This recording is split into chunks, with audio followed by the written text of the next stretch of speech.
So what gives you that distancing maybe, or how do you deal with that environment? Yeah, that's like a multifaceted, question. That's what I'm It's known like, for. yeah. So let me unpack that a little bit because that really is a great question, right? One of the things I learned in a lot of sales environments, and I'll use that as an environment to kind of begin to unpack that a little bit.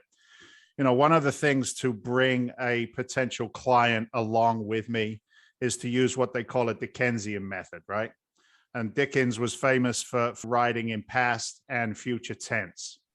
And a lot of like that environmental piece and how I am comfortable or uncomfortable in any specific moment is purely based on two things: my learned habits, behaviors, and input from the past, my upbringing, my teachers, my parents, et cetera, et cetera.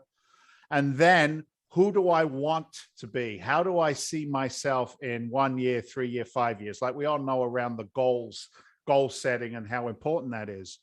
So when you talk about environment, I cannot be the same man that my father was.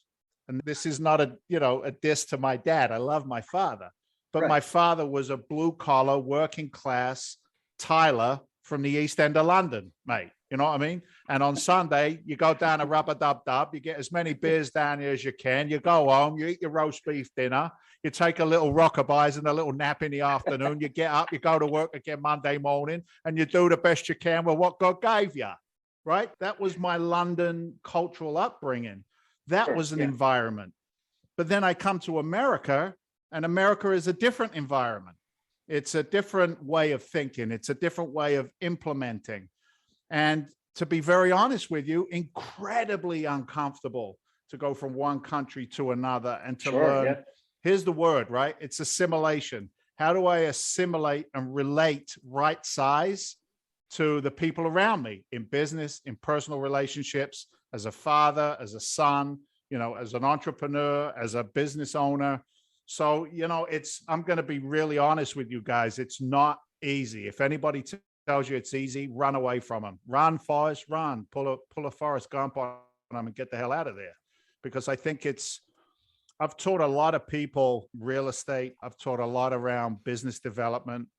And I always ask a question in a room and in any education environment. And that's kind of what our discussion is. It's education as well. I always say, would you agree that business development has an underlining theme or current, if you will, like an electric current of personal development?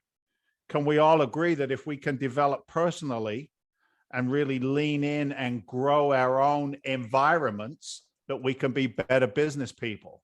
And that always brings a resounding yes. So for me, Sean, I lean into it, brother, and I rely on other people's experiences and then do my due diligence and then assimilate and then act. And it's always the action piece, I think, is the hard part for a lot of people, including myself.